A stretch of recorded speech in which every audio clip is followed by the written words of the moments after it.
नमस्कार साथियों, स्वागत है आपका कंसेप्ट नर्सिंग क्लासेस में। आज की क्लास में nursing officer CHO staff nurse के लिए प्रैक्टिस टेस्ट नंबर 100 सॉल्व करेंगे। Question number 1, where is oxytocin synthesized? Oxytocin का संश्लेषण कहाँ होता है? Option A, paraventricular nuclei of the hypothalamus, B, paraaxial nuclei of the hypothalamus, C, hypophyseal portal plexus, D, hypothalamus epiphyseal plexus. Oxytocin का संश्लेषण या synthesize कहाँ होता है? तो करेक्ट आंसर होगा option A, paraventricular nuclei of the hypothalamus. यहाँ पर एक फिगर के माध्यम से यहाँ पर दिया गया है किस प्रकार से यहाँ पर पैरावेंट्रिकुलर न्यूक्लियस है, ये ब्लू कलर में जो शो कर रहा है और उसके नीचे anterior pituitary and posterior pituitary यहाँ पर है। यहाँ से क्या होता है? ऑक्सीटोसिन सीक्रेट होता है। ऑक्सीटोसिन के बारे में कुछ और डिटेल्स देखेंगे। Oxytocin is produced by the hypothalamus after being stimulated by pituitary gland, synthesized in paraventricular nuclei of the hypothalamus। तो जो ऑक्सीटोसिन होता है ये पैरावेंट्रिकुलर न्यूक्लियाई होते हैं हाइपोथैलेमस में, उसमें बनता है या संश्लेषित होता है।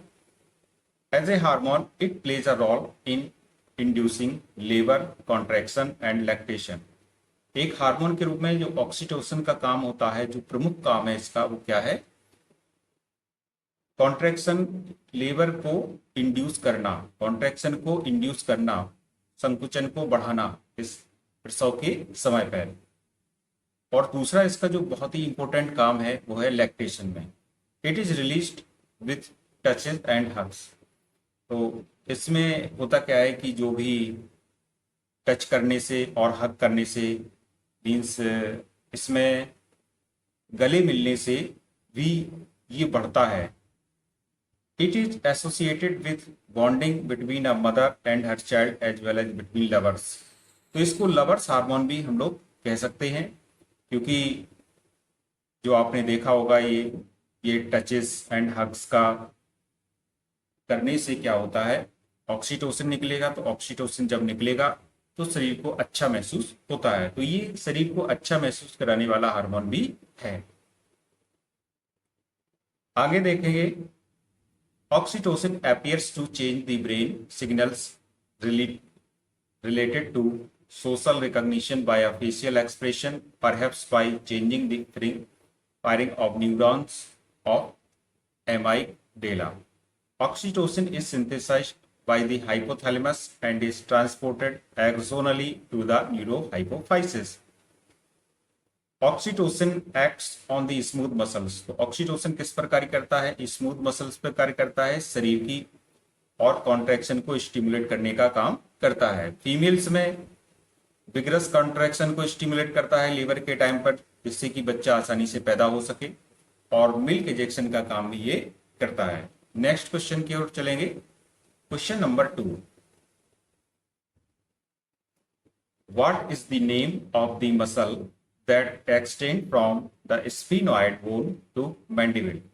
उस मांसपेशी का क्या नाम है जो स्फिनोइड हड्डी से मैंडिबल तक फैली हुई है? Option A, pterygoid, option B, masseter, option C, sternocleidomastoid, option D, trapezius. उस मसल्स का आपको नाम बताना है जो स्फिनोइड से मैंडिबल तक फैली होती है। करेक्ट आंसर होगा इसका ऑप्शन ए, टेरिगॉइड।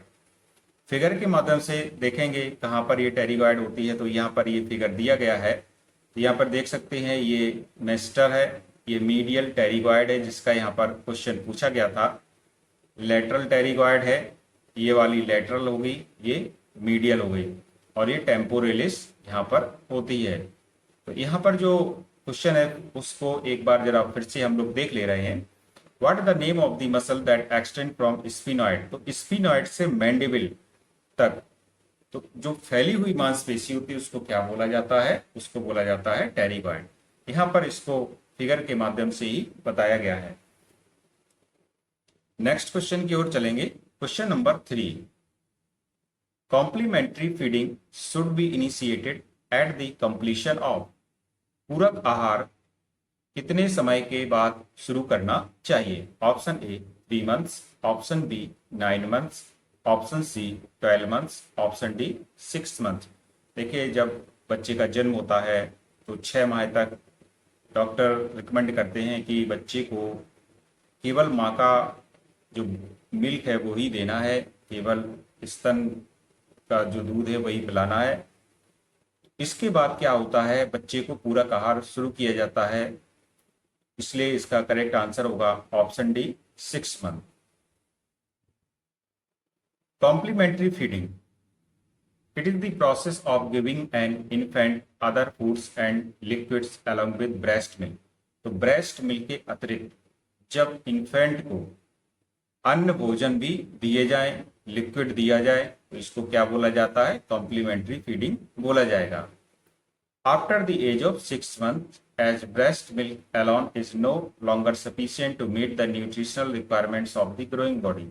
तो ऐसा क्यों होता है? ऐसा इसलिए होता है क्योंकि 6 माह बाद जो बच्चे का जो पोषण का स्तर है वो अब केवल ब्रेस्ट मिल्क से पूरा नहीं हो पाता है, जिससे कि उसको पूरक आहार देने की आवश्यकता होती है। इसलिए इसका करेक्ट आंसर है 6 मंथ।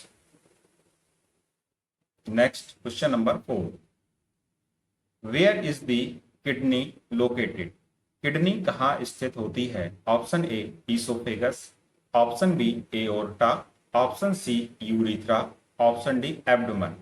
तो किडनी कहाँ स्थित होती है? बहुत ही सिंपल क्वेश्चन है। तो किडनी सीधा सीधा एब्डोमेन में स्थित होती है, इसलिए करेक्ट आंसर है ऑप्शन डी।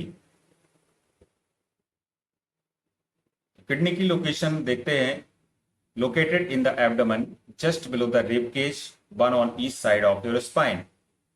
किडनी होती हैं, 2 होती हैं, और बिल्कुल जो रिब केज होता है उसके बिल्कुल नीचे ये स्थित होती हैं स्पाइन के दोनों तरफ। और इसका जो शेप होता है ये कैसा होता है? बीन शेप होता है। ठीक है, बीन शेप की तो किडनी होती है, और इनका जो आकार यहाँ पर दिया गया है 12 इंटू 6 इंटू 3 सेंटीमीटर, इतना इसका आकार होता है। यदि इसके वेट की बात करें तो मेल में वेट होता है 125 से 170 ग्राम और फीमेल में होता है 115 टू 155 ग्राम। तो इस प्रकार से जो किडनी लोकेटेड हो गई बिल्कुल रिब केज के नीचे होती है, स्पाइन के दोनों तरफ होती है, और 2 किडनी होती है, बीन शेप होती है। इनका मेजरमेंट होता है 12 into 6 into 3। Next question, question number 5, psychosocial development stage for infant is. Option A autonomous versus shame, B trust versus mistrust, C initiative versus guilt, D industry versus inferiority. शिशुओं के लिए मनोसामाजिक विकास चरण है, उसका जो शिशुओं के लिए जो सोशल डेवलपमेंट स्टेज होती है ये होती है ट्रस्ट वर्सेस मिसट्रस्ट की, विश्वास बनाम अविश्वास की। इसलिए यहां पर करेक्ट आंसर है option B. The first stage of the theory of is the infant's basic needs being met, which comes from the mother, for example food, sustenance, comfort। देखिए, ऐसा होता है कि जो बच्चे की पहली आवश्यकता है ये क्या होती है? फूड होती है, जो कि उसको माँ से प्राप्त होती है। The child's understanding of the world comes from the parents and the interactions they have with the child at this point। तो चाइल्ड की जो सोच समझ होती है वो कहाँ से आती है? शब्दों की सोच समझ है वो कहाँ से आती है? ये आती है उसके माता पिता से, कि माता पिता से वो अपना जिस भाषा में बात करता है उस भाषा को वो सबसे पहले सीख जाता है। The major development task is in infancy is to make sure the caregiver provide. तो सबसे बड़ी बात ये होती है कि इस समय जब बच्चा शिशु होता है तो उसको जो सबसे बड़ा टास्क होता है, जो उसकी केयर दे रहा है, उसको बहुत ही अच्छी तरह से बच्चे की केयर देनी चाहिए। The basic needs of the child develop trust, जिससे कि जो बेसिक नीड है बच्चे की वो क्या है कि उस बच्चे में क्या है, ट्रस्ट डेवलप करना। Should the patient fail to provide a secure environment and to meet the child's basic needs, the child will develop a sense of mistrust. यदि इतना सब कुछ जो माता पिता हैं या जो केयर गिवर है वो नहीं कर पा रहे हैं, तो बच्चे में क्या होता है, एक सेंस डेवलप हो जाता है किसका, अविश्वास का, मिसट्रस्ट का। while negative having some experiences with the mistrust allows। अब ये जब मिसट्रस्ट हो गया, अविश्वास हो गया बच्चे के अंदर एक, क्योंकि बच्चा भी छोटा है, हो सकता है वो ना कह पाए, लेकिन उसके अंदर इतना सेंस आ जाता है, तो ये क्या है, ये उसको आगे निगेटिविटी की ओर ले जाएगा। तो यहाँ पर जो क्वेश्चन का आंसर दिया है, ये अविश्वास बनाम अविश्वास, शिशुओं के लिए मनोसामाजिक विकास चरण क्या होता है, ट्रस्ट वर्सेस मिसट्रस्ट, इसलिए यहाँ पर करेक्ट आंसर ऑप्शन बी होगा। अगले क्वेश्चन की ओर चलेंगे। What immunization is given at birth, जन्म के समय कौन सा टीकाकरण दिया जाता है। Option A BCG, option B hepatitis A, option C DPT, option D MMR.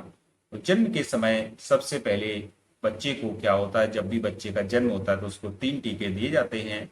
पहला होता है ओपीवी, इसकी 2 बूंदें देनी है।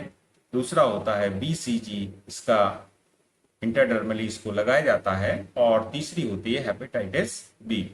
तो यहाँ पर करेक्ट आंसर होगा ऑप्शन ए बीसीजी।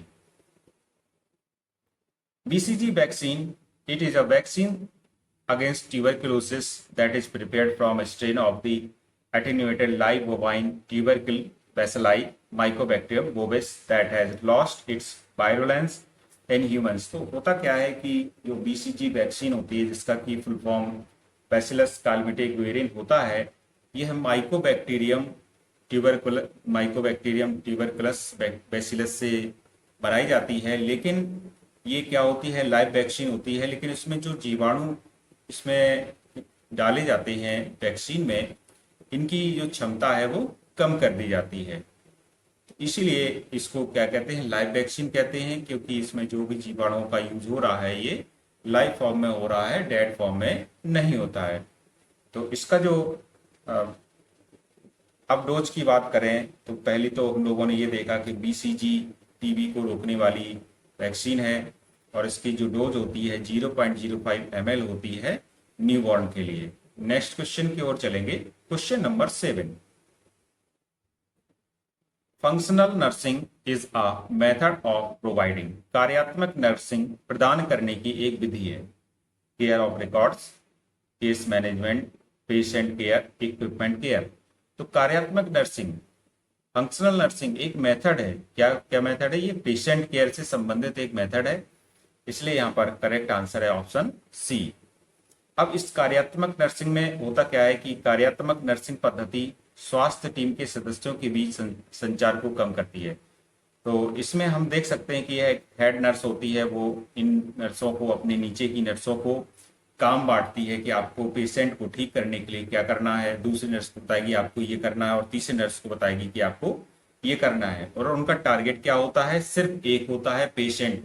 तो पेशेंट को ठीक करना है। एक हेड नर्स है, हेड नर्स अपने अंडर में आने वाली नर्सों को काम बांटेगी, और उनका सबका टारगेट क्या होगा, पेशेंट को ठीक करना, पेशेंट को हेल्दी बनाना। तो ये किस में आता है, ये फंक्शनल नर्सिंग में आता है। तो इस प्रकार से करेक्ट आंसर है option C, patient care. Next question की ओर चलते हैं। Which disease is the dementia associated with asymmetric atrophy of the frontal and temporal lobes? Option A, vascular disease. Option B, Hutchinson disease. Option C, Jacobs disease. Option D, Pick's disease. Option तो इसमें देखते हैं कि क्या होता है कि इसमें एक ऐसी बीमारी के बारे में आपसे पूछा गया है कि जो कि डिमेंशिया से संबंधित है, और जिसमें एट्रॉफी हो जाती है, एसिमेट्रिक एट्रॉफी हो जाती है, किसकी, फ्रंटल और टेम्पोरल लोब की। तो इसमें जो फ्रंटल और टेम्पोरल लोब होते हैं कुछ श्रिंक कर जाते हैं, कुछ सिकुड़ जाते हैं, तो डिमेंशिया से संबंधित बीमारी है और एट्रोफी हो रही है। किसकी एट्रोफी हो रही है? फ्रंटल और टेम्पोरल लोब की। तो ये बीमारी को हम लोग कहते हैं फिक्स डिजीज, इसलिए यहां पर करेक्ट आंसर है ऑप्शन डी। अब फिक्स डिजीज के बारे में समझते हैं।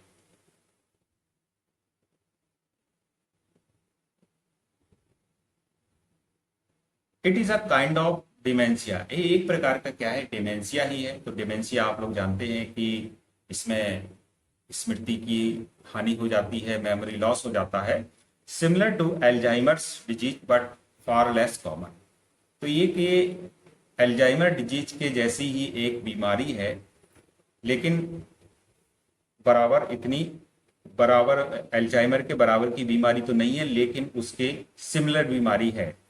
It affects parts of the brain that control emotions.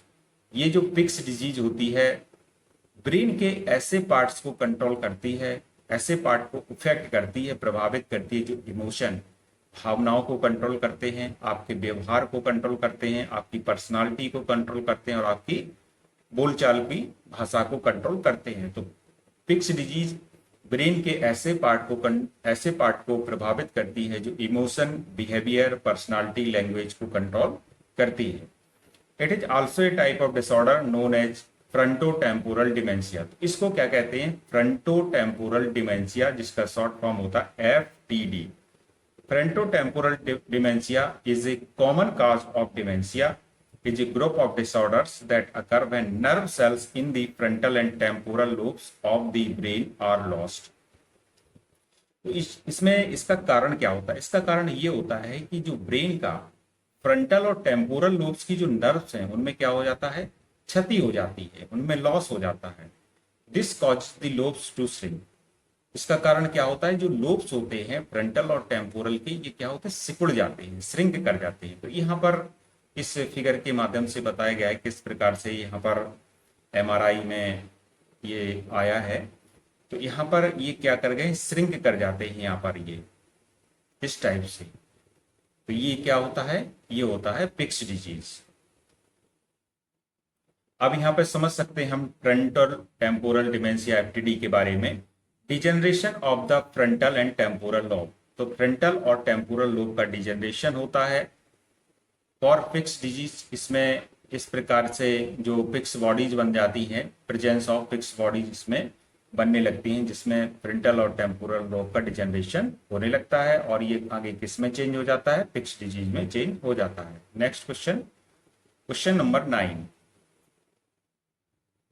Thromboangiitis obliterans is also known as metabolic disease, atrial flutter disease, C. aortic obliteration, Buerger's disease। तो thromboangiitis obliteration को जो दूसरा नाम है, ये क्या होता है? तो ये होता है Buerger's disease। इसलिए यहाँ पर करेक्ट आंसर होगा ऑप्शन डी। अब इस बीमारी के बारे में कुछ समझते हैं। जैसे कि यहाँ पर एक हाथ के द्वारा ये बताया गया है कि ये बीमारी आखिर होती क्या है। तो जैसे कि एक हथेली है, तो हथेली में आर्टरी भी होंगी और वेन्स भी होंगी। तो इनमें जैसे आर्टरी हैं, तो आर्टरी में क्या होता है? शुद्ध ब्लड फ्लो होता है, प्योर ब्लड फ्लो होता है। लेकिन क्या होता है, जब कोई व्यक्ति ज़्यादा सिगरेट पिए, खासकर ई सिगरेट जो धुआं नहीं छोड़ती है, तो उससे क्या होता है? इनमें आर्टरी में ब्लड कम फ्लो होने लगेगा, ऑक्सीजन, जिससे कि ऑक्सीजन का लेवल घट जाएगा। जब ऑक्सीजन का लेवल घट जाएगा तो ये यहाँ पे क्या होता है? यहाँ पे क्या हो रहा है? देखिए, आप देख सकते हैं ये नीला पड़ रहा है, यहाँ पे साइनोसिस होने लगी है। इसका कारण क्या है कि जो ब्लड वेसल सप्लाई कर रही थी, इनमें क्या हो जाता है? कंस्ट्रिक्शन आ जाती है, सिकुड़न आ जाती है, जिसके कारण जितनी मात्रा में ऑक्सीजन चाहिए होती है उतनी नहीं मिल पाती है, और ये कारण बनता है किसका? ब्यूर्गर्स डिजीज या थ्रोम्बोएंजाइनाइटिस ऑब्लिटरेंस का। इस प्रकार से ये डिजीज के बारे में हम लोगों ने जाना। Thromboangiitis obliterans, also known as Buerger's disease, it is an obliterative vascular disease affecting the medium and small sized arteries, especially those of the feet and head। तो हाथ और पैरों की जो आर्टरीज होती हैं जिनकी स्मॉल साइज होती है, उसको ये मेनली क्या करती है, ये बीमारी प्रभावित करती है। Thromboangiitis obliterans causes blood vessel to swell. तो इसमें क्या कारण हो जाएगा, इस बीमारी में जो ब्लड वेसल है वो उसमें सूजन आ जाएगी, which can block blood flow forming clots. सूजन आने के बाद जब इसमें सूजन आएगी तो इसमें क्या हो जाएगा, एक ब्लड क्लॉट जमा हो जाएगा। जब ब्लड क्लॉट जमा हो जाएगा तो यहाँ पे इसका ब्लड का फ्लो नहीं हो पाएगा। जब ब्लड का फ्लो नहीं हो पाता है तो आपको अच्छी तरह पता है, तो यहाँ की आसपास की जो टिश्यू होते हैं, जब उनको ऑक्सीजन नहीं मिल पाएगी तो क्या हो जाएंगे, वो डेड हो जाएंगे और आगे चल करके ये किसमें, गैंग्रीन में भी परिवर्तित हो सकता है। इसलिए ये बीमारी बहुत खतरनाक मानी गई है। अब इसमें जो साइन एंड सिम्टम है वो भी देखेंगे। पेन और tenderness, numbness and tingling in the limbs, discolouration. तो पहले तो दर्द भी होगा और सुन्नपन भी होगा और रंग भी परिवर्तित होगा, क्योंकि जब पूरी तरह से ऑक्सीजन नहीं पहुंच पाएगी तो हाथ पैर नीले भी पड़ जाते हैं। नेक्स्ट क्वेश्चन की ओर चलते हैं। Question number 10, what is the other name of pyridoxine. Pyridoxine का दूसरा नाम क्या है? Option A vitamin B2, option B vitamin B12, option C vitamin K, option D vitamin B6। तो पायरिडॉक्सिन का जो दूसरा नाम होता है ये होता है विटामिन B6। तो the correct answer is option D.